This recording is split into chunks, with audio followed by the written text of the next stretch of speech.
बहुत विनम्रता से कहूंगी, मुझे टिकट इसलिए नहीं मिली या मैं राजनीति में इसलिए नहीं हूं क्योंकि मेरी माता श्रीमती सुषमा स्वराज है। जब मेरी मां जीवित थी तब परिवार से और कोई नहीं था, केवल सुषमा स्वराज जी थी। मैं तो वकालत में मसरूफ थी और पार्टी की सेवा वकालत में कर रही थी। मां के चले जाने के 3.5 साल बाद पार्टी ने मुझे संगठन का दायित्व दिया है। एक तो उनके जाने का बहुत अफसोस है क्योंकि वो उन महिलाओं में थी जिनको अक्रॉस पार्टी सभी रिस्पेक्ट करते थे। Thank you. उनकी भाषा शैली से हम सबने बहुत कुछ सीखा है और मुझे लगता है देश की उन चुनिंदा नेताओं में थी, बीजेपी में अटल जी हुए, उसमें सुषमा जी का भी नाम था जिन्हें सब प्यार करते थे। आपका ये कहना बहुत मायने रखता है, बहुत धन्यवाद। लेकिन ये इमोशनल पार्ट है। एक पत्रकार के नाते एक सवाल मेरे मन में और आएगा जो मैं आपसे पूछूंगा, जो मेरे धर्म का पार्ट है। अगर आप सुषमा स्वराज जी की लड़की नहीं होती जी, क्या इतनी इजीली आप सांसद बन जाती? जी बिल्कुल, क्योंकि मैं बहुत अच्छी वकील हूं और जितना मैंने पार्टी की सेवा 1 दशक से कचहरी में करी और बाद में मुझे जो विधि प्रकोष्ठ में सह संयोजक की भूमिका वो मिली, वो मुझे इसलिए नहीं मिली क्योंकि मैं सुषमा स्वराज की बेटी हूं। मुझे मेरा senior gown honourable supreme court of India ने इस पिछले साल अगस्त में इसलिए नहीं दिया क्योंकि मैं सुषमा स्वराज की बेटी हूं, वो मुझे मेरी मेरिट पे मिला है क्योंकि मैंने वकालत को तपस्या की तरह करा है। ठीक है, आपकी मॉम की क्या क्वालिटीज आपने ली, ये भी मैं जानना चाहूंगा क्योंकि आपकी मॉम के बारे में सब जानना चाहते हैं। उनसे क्या सीखा आपने, क्या लेकर आप आए हो?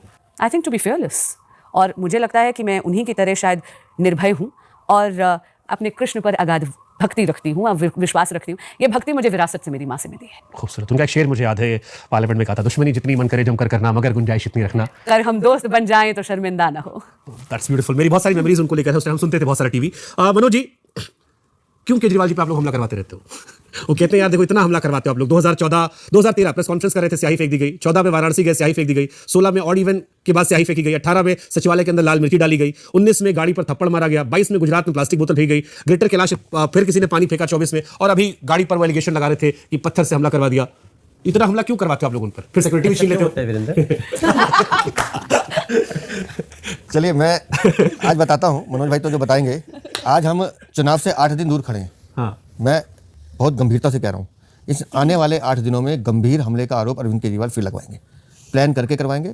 और तिहाड़ जेल से आने के बाद ये आदमी पहले कुटिल था, अब शातिर अपराधी है। मैं आज ईमानदारी से कह रहा हूँ, ये इस चुनाव को जीतने के लिए किसी भी स्तर पर जा सकता है और ये अगले 8 दिनों में अपने ऊपर जानलेवा हमला सीरियस तरीके से करवाएगा और सुरक्षा का मुद्दा बनाकर इस चुनाव को, क्योंकि आज इसे दिखाई दे रहा है कि चुनाव मेरे हाथ से गया, लोग मुझे भ्रष्टाचारी चोर कहते हैं और चुनाव में नहीं जीत सकता। तो अब ले देखिए, इसके पास सिर्फ एक ही मुद्दा बचा है कि हाय मैं विक्टिम कार्ड कैसे खेलूं, और इस विक्टिम कार्ड खेलने के लिए ये अगले 8 दिनों में किसी भी स्तर पर जा सकता है। ये भविष्यवाणियां मेरी लिख के रखिएगा। सर आपने जिस तरीके से उनको डिफाइन किया, मुझे केजरीवाल जी का वाला वीडियो याद आ गया जो उन्होंने कुछ दिन पहले कहा था। और क्योंकि उनके ऊपर जितना हमला हुआ जब बताए सब चुनावी में होता है, ये हमको नहीं समझ में आया सब चुनावी में काहे होता है।